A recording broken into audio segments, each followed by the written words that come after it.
So ayun guys, nandito tayo sa Segway ngayon. Magandang umaga po, or hapon na pala. Mag-start po ng 5 PM. Ayan, sa Taguig po ito. Dito po yung kanilang showroom.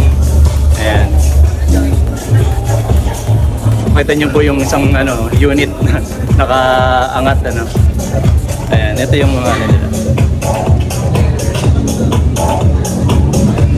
E300. So, pakita lang natin yung N100 sa taas.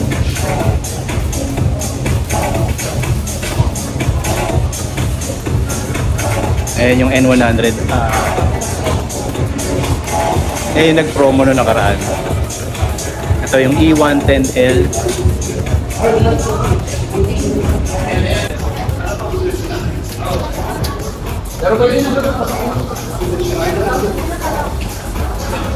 Yan, disc brake din po ito. Ito nga lang po yung ko dyan, Digis po yung harap, yung likod. Then, D12 yung harapan. Ayan na ayan na sila Ayan mga demo unit nila.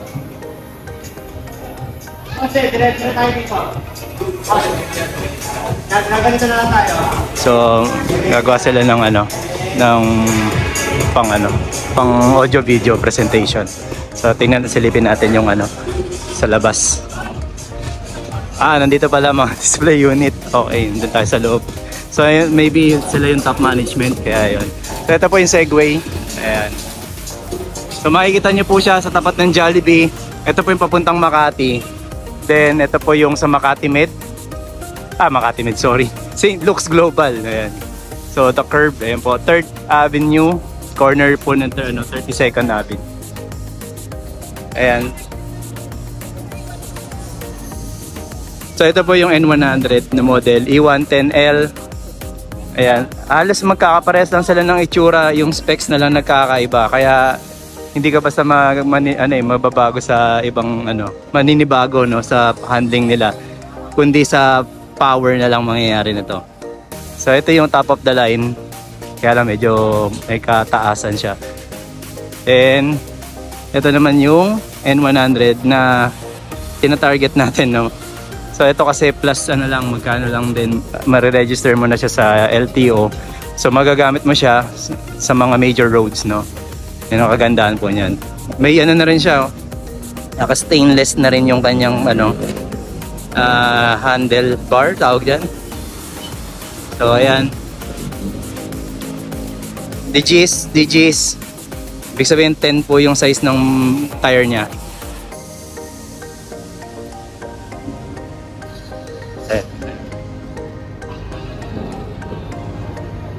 E110L. Ayan. Okay.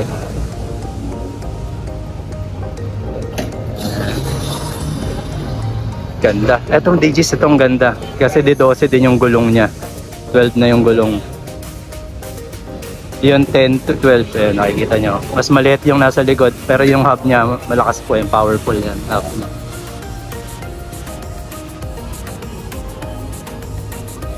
Okay. So, ayan. Dito tayo sa kasi step 5 pala yun. Ayan. Uy, Canon user. 5D ba yan, boss? 5D? 5D? 6D lang. 6D. Parang na-meet kita.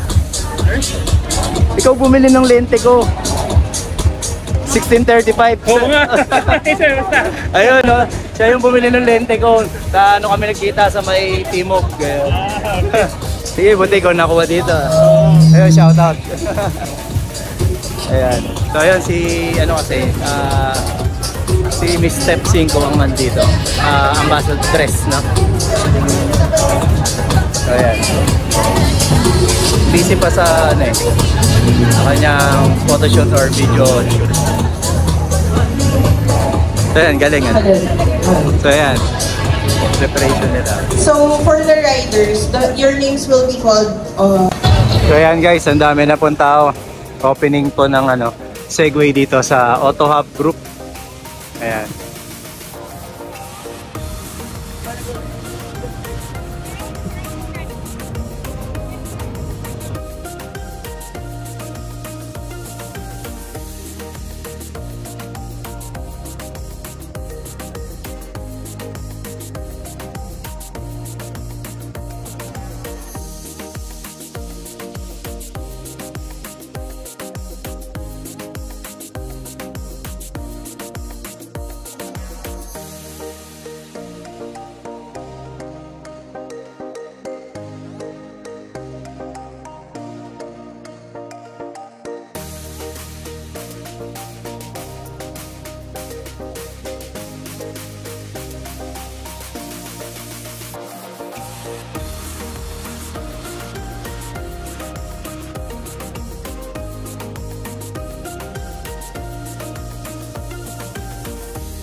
the global city. Make way as we present to you Segway e-Scooters Philippines. Riding the E300 SE top of the line Segway e-Scooter is the president of the AutoHub Group, Mr. Willie Tite.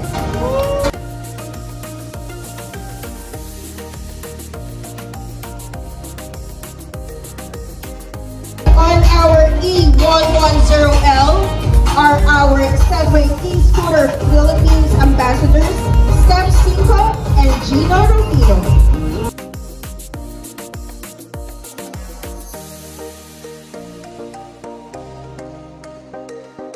And last but not the least, the General Manager of Segway e-Scooters Philippines. Give it up for Mr. J. Kenneth Rosales.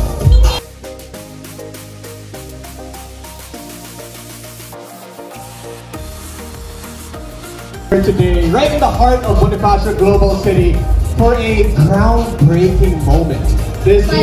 Finally, it is. I know I've been waiting for the opening of our showroom. We have all been waiting for it. A lot of people have been waiting for it. The entire Philippines has been waiting for it. It is a grand opening of the. But it's nice. So yun, to have binigay pala nila dito yung right here with me. first showroom. And the very handsome. And of course, our partners who are also here, especially our officials from Taguig City. Honorable Mayor Lani Cayetano is going to be joining us, so please a round of applause for her. And the president of the Association of Barangay Captains of Taguig City, Honorable Chairman Jorge Bocobo, is going to be joining us as well. And of course, the officers of Segway Philippines who are here with us this evening. And so without further ado, please, we have to welcome the main man himself, the visionary, the head of the entire AutoHub Group, the man, the myth, the legend, Mr. Willie Tite. Round of applause, please, ladies and gentlemen. Thank you, Gino. Thank you, Seth. Good evening, everyone. To my friends from the media, for the different car clubs, bike clubs. Segway is a new brand that we've welcomed to the AutoHub family. No? We've always been dreaming of a scooter na electric naman, no? So this is the scooter that we believe that will change the way people look at electric scooters, no? Everybody has heard about Segway in the past, yung nakatayo, di ba? So now they came up with yung nakaupo naman, no? So for scooter lovers out there, if you're conscious with the environment, this is the way to go. If you're conscious about gasoline expense, this is the way to go. And if you're concerned with maintenance, this is almost zero maintenance, no? So the good thing with this is the Vespa scooters have removable batteries, no? So yun yung palaging tinatanong ng mga customers, no? How do I charge the electric scooter?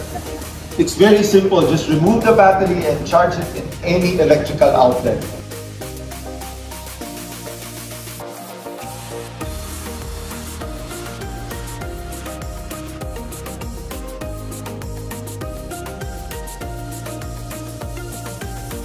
Yung N100, wala siyang foot peg. May bilog lang siya, doon lalagyan de Roscas. Yung E110 meron na siyang ganito. So yun yung difference niya. Pero according dun sa mga naka-test drive, umulan po kasi kaya hindi ko ma-test drive. Eh mas malakas po yung N100.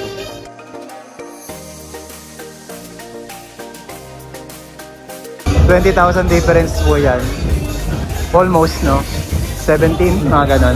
Kasi 125 tong E110L. 109 po yun. Pero yung compartment kasi nito naman, natutuwa ako kasi ang laki. Ayan, Kasya po yung buong helmet dyan, oh. Isang helmet.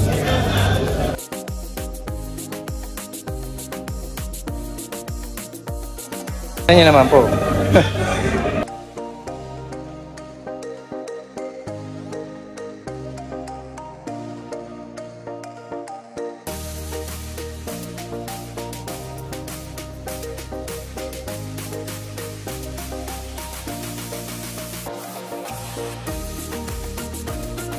So, we'll go for 100 daw.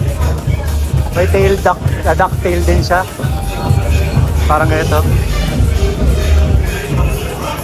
Maganda.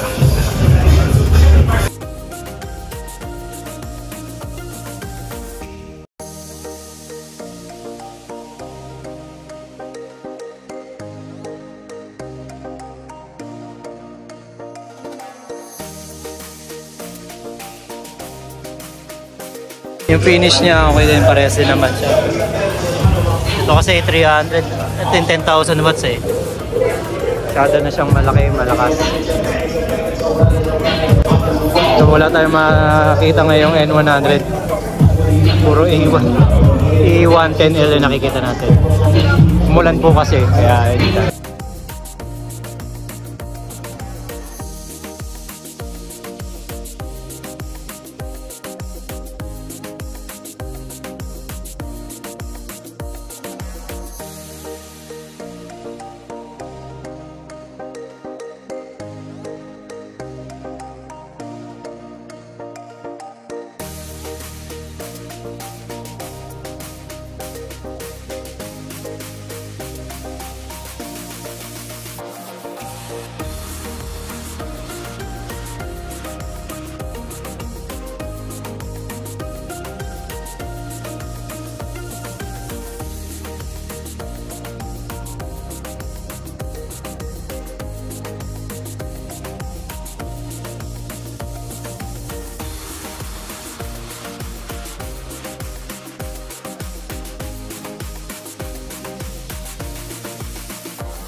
So ito yung 100, N100.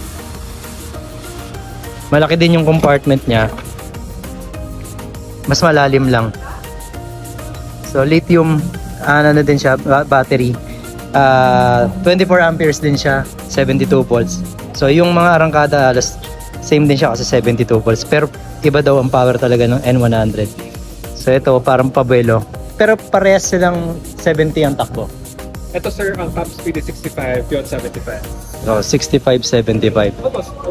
Okay. So depende na rin sa weight ng ano, Yes, sir. ng rider, no? So nagagandaan ako dito sa may ducktail. Yan, yun ang maganda diyan. So dito naman mas maiksi. Pero tingin ko parang pwede rin magpalit na. Parang pwede pwede. Malalaman natin yan. Sa mga accessories na yan, aftermarket na lalabas diyan, or pero kung ano, sa kanila rin mabibili. Then, pares naman din halos sila ng manibela. Ah, hindi. Magkaiba sila ng manibela. Okay. Yes, tapos yung traditional na key. Ito, NFC. So, card na siya. Pero pwede pa rin yung app. Pero pares silang application pwede, no? Same. Same din. Okay. Sige. So, yun naman ang ano. So, may features din siya na wala yung isa. Card lang siya. So, paano pagka ayaw tanggapin yung card? Imposible po yun. Talagang ano na siya. So ito yung part sir. So, pwede siyang i-reset. Saan siya pwede i-reset kung sakali? Pero may nakita akong susian. Yes sir. Ito yung sa gilid. Ito lang yung meron. Kasi si nga, since N100. wala siya nung normal na ano. Yung traditional dito, sir, na sa ano. gilid yan. Ito yun. Sige. Dito. Yeah, may susian So, siya. sara natin. Normal na key. Pangbukas ng upuan. Opo.